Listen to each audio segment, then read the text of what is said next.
Hi everybody, it's Jason with the Yahoo and the Torah YouTube channel, and I also have with me Cade, I also have with me Jade, and we are doing something a little different than what we've done before.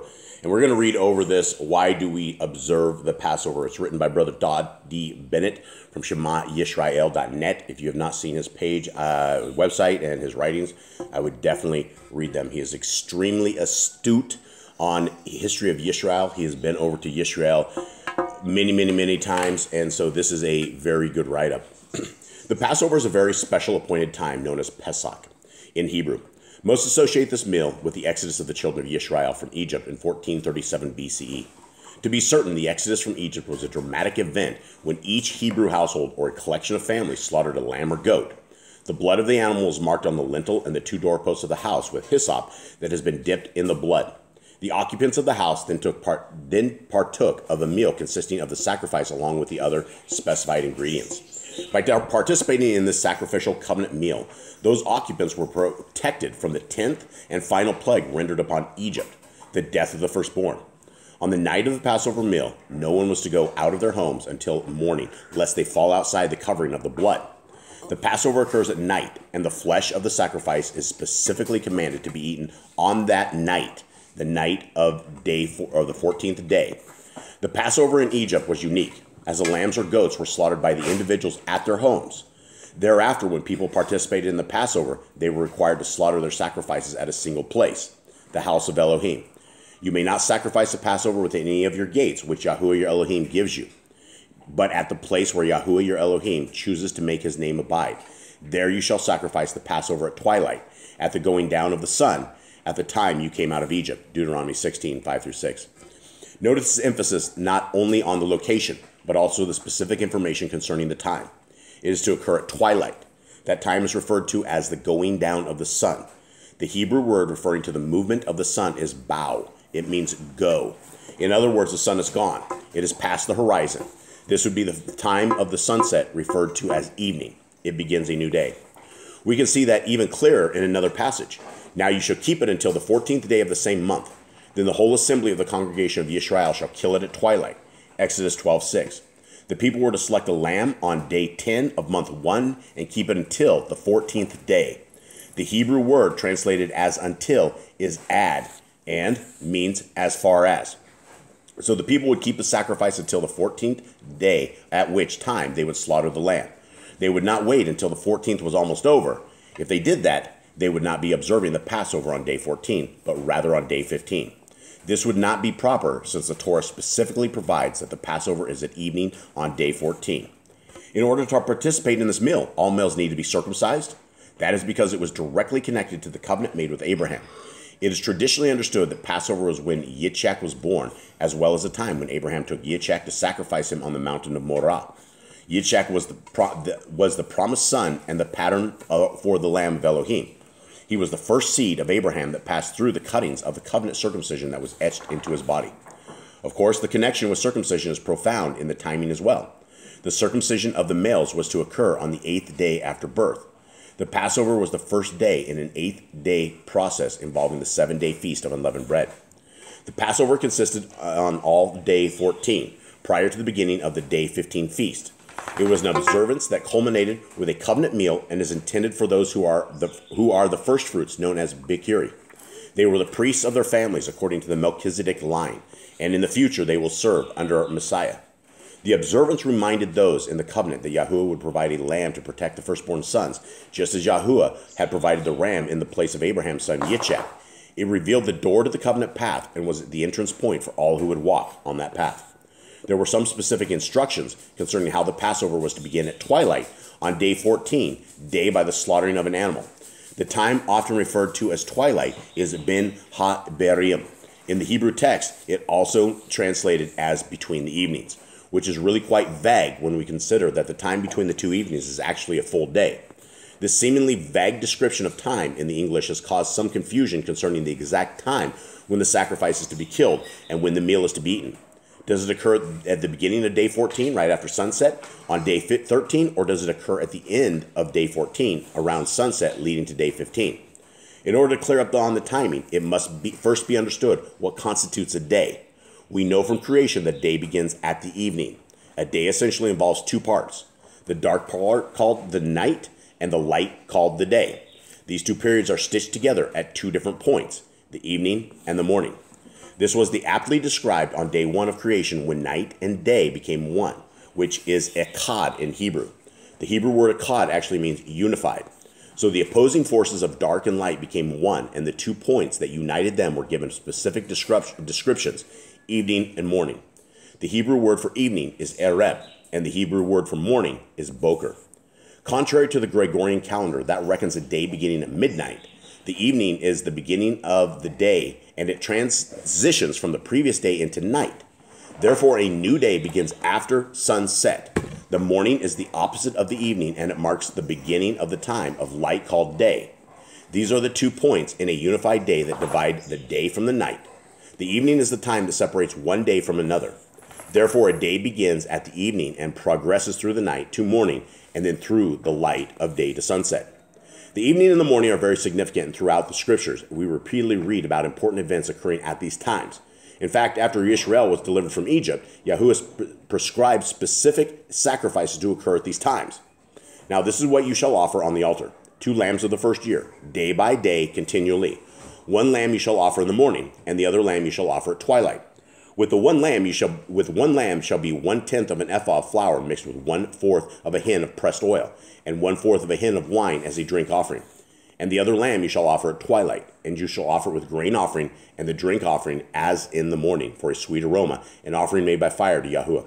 This shall be a continual burnt offering throughout your generations at the door of the tabernacle of meeting before YHWH, where I will meet you to speak with you. Exodus 29:38 through 42. Notice that this continual offering involves a lamb twice a day, which with each lamb is a meal, unleavened bread and wine. This sacrifice is specifically associated with the door, as was the Passover. Therefore, the association of this daily sacrifice with the Passover cannot be ignored, especially when examining the times of the sacrifice. Particular to this discussion in the timing of the daily evening sacrifice, which occurs at twilight, Hebrew scholars agree that the bin har abayim is properly translated as twilight, and it also means dusk. It is a time that occurs after sunset when the light of the sun is diminishing. It begins at sunset and concludes with darkness. Now, traditions of men change this time by expanding it to prior to the sunset as the sun is descending in the sky. This has caused even greater confusion for people, but the original intent of the Torah is clear. The 2 sacrifices were to occur at the 2 points that unified the day, immediately after sunrise and immediately after sunset. It was a reminder every day that the one represented by the Passover lamb who opened the door to the covenant was the same one who brought order to the universe through creation. With the time of the sacrifice established, it is now important to examine how the Passover is actually sacrificed in order to comply with the Torah. The scriptures specifically provide that all the ordinances of the Passover are to occur on day 14. Let the children of Yisrael keep the Passover at the appointed time. On the 14th day of this month at twilight you shall keep it at its appointed time. According to all its rites and ceremonies you shall keep it. Numbers 9:2 through 3. All the rites and ceremonies of the Passover include the slaughterings to the disposal of the remains before morning. They were to be carried out on day 14 of month 1. This passage alone should quell any dispute concerning this matter, because there is no way to satisfy this commandment if you saw the slaughter of the sacrifice on the afternoon of day 14. There is only 1 twilight each day, and that occurs at the beginning of the day, at evening followed by the night. The Passover involves not only the killing, but also the cooking, eating, and disposal of the remains, and that must occur on day 14. On the 14th day of the first month, at twilight is YHWH's Passover, Leviticus 23:5. All of the ordinances of Passover must occur during the portion of day 14 known as night. It must be slaughtered, eaten, and then burned before the morning on day 14. No one is to leave their homes before morning. So clearly the meal is to occur during the night of the 14th and continue until the morning. Passover is actually considered to be a watch night, when people stay up and keep vigil, just as the Messiah did as the night before his death on Passover day. This was the time when the firstborn in Egypt were either being killed or they were being protected by the blood of the lamb that had been ingested during the Passover. The primary aspects of the Passover occur in the darkness. That is the message of the Passover: deliverance from death and darkness that leads to light and life. At the Last Supper, which was clearly a Passover meal, the Messiah told his disciples that the bread symbolized his flesh and the wine represented his blood. He was telling people that his death would be the fulfillment of the Passover, and he told them that from that point onward, when they celebrated future Passover meals, to do this in remembrance of me. So clearly, the twilight when the Passover sacrifice must occur after sunset following day 13. This is the evening beginning day 14. The meal will then be eaten in the night of the 14th, and any uneaten lamb must be burned before the morning of day 14. It was after the devastation of the night that all of Egypt and the Israelites exited their homes. While the Egyptians buried their dead, the Israelites plundered Egypt and marched out as a conquering army. It was later, after sunset on day 15, that the Israelites began their trek out of Egypt under the light of the full moon. This was a high Shabbat, known as the Feast of Unleavened Bread. Now, this is very straightforward, but it has been confused in both Christian and Jewish circles. We can see from the history that Christians influenced by Rome moved their date, what is known as the Quartodeciman controversy. The Jews also merged the 14th and the 15th day together by sacrificing the Passover at the end of day 14 and holding the Passover on day 15. Nevertheless, that tradition did not occur until after the death of the Messiah. In fact, there is no reason to believe that when Messiah died, Yisrael was observing the Passover any other time than day 14th of month 1. To do otherwise would have been a clear violation of Torah, and no doubt Messiah would have commanded us on that. The Passover should be kept at the correct time, just as we keep all appointed times, because the Torah says to observe the words. For it is not a futile thing for you, it is your life. If the patterns of the Scriptures are lessons for future generations, it is possible a future Passover might involve life or death. If the Israelites had ignored the instruction of Moshe and followed the traditions later established by the Christians and Rabbinitic Jews, they would have observed the Passover one day late, and that would have resulted in the death of all the firstborn. The firstborn in Egypt were the ones who were the priests and of their clans and tribes. They would have been the ones conducting the sacrifices, and therefore their lives were on the line if they failed to properly observe the commandment. The Passover is all about the Messiah, the Lamb of Elohim. He died on Passover Day after instituting the renewed covenant during the Passover meal. This all occurred on Passover Day, day 14, not day 15, which is the first day of the Feast of Unleavened Bread, a high Shabbat. There are those who try to impose tradition and ascribe the death of Yahushua at the same time as the traditional Passover sacrifice. This is not only inaccurate, it is impossible. For one, he needed to be alive during the Passover in order to renew the covenant at the right time. He later died on Passover Day at 3 o'clock p.m. He clearly did not die at twilight when the Passover lamb was to be sacrificed. Those who believe that the Messiah had to die at the exact time as the Passover sacrifice attempt to attribute the slaughter of those lambs precisely to the execution of Yahushua, but his death was clearly not the same as those lambs. He was crucified by the Romans. He was not slaughtered at the threshold of the house. His blood was not smeared on people's doors, nor was his flesh eaten by the people. His body was not burned before sunrise. It is a pattern, not a precise fulfillment.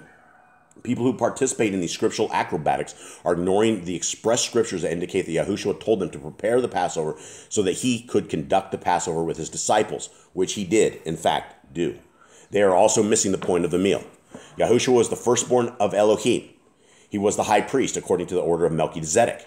As such, he was not of the Levitic priesthood, nor was his sacrifice confined to the temple. His death did not need to occur in the temple, nor did it need to coincide with any particular sacrifice a Levitic priest may have been offering at 3 o'clock p.m., especially since that was not even twilight. He was a different priest in a different priesthood, operating in another temple. Nothing in the New Testament account of the Last Supper of the death of Messiah changed the clear commandments in the Torah concerning the Passover. It is typical for Christians to interpret the scriptures backwards, through the lens of the New Testament, but that is not the proper way to interpret the Torah. The bottom line is that the true Passover was and remains on day 14. It begins after the sunset following day 13 of month 1 and continues through the sunset, marking the end of day 14th of month 1. The duration of this important day is confirmed by another very important appointed time involving the shedding of blood for a covering, namely Yom Kippur. We know that Yom Kippur occurs on day 10 of month 7. Here's the commandment concerning keeping this day. It shall be to you a Sabbath of solemn rest, and you shall afflict your souls. On the 9th day of the month at evening, from evening to evening, you shall celebrate your Sabbath. Leviticus 23:32. From this passage, we can clearly see that an appointed time that involves a day is reckoning from evening to evening. In other words, it is a full cycle that begins and ends at evening. That brings out another issue concerning the evening. The word erev derives its meaning from mix and weaving. The word acknowledges that it is a time of when day and night are woven together, and that process involves the mixing of day and night. Because this weaving and mixing is a process, the ancients developed the notion of 3 erevs to delineate the different aspects of the evening period. The first erev was at sunset. The second Erev was during twilight, and the third Erev was when total darkness arrived. That is when the tradition of sighting 3 stars came to distinguish twilight from total darkness. It was the distinction of different evenings within the general time of evening between sunset and total darkness. Now, it doesn't take a biblical scholar to recognize these differences as the day transitions to night.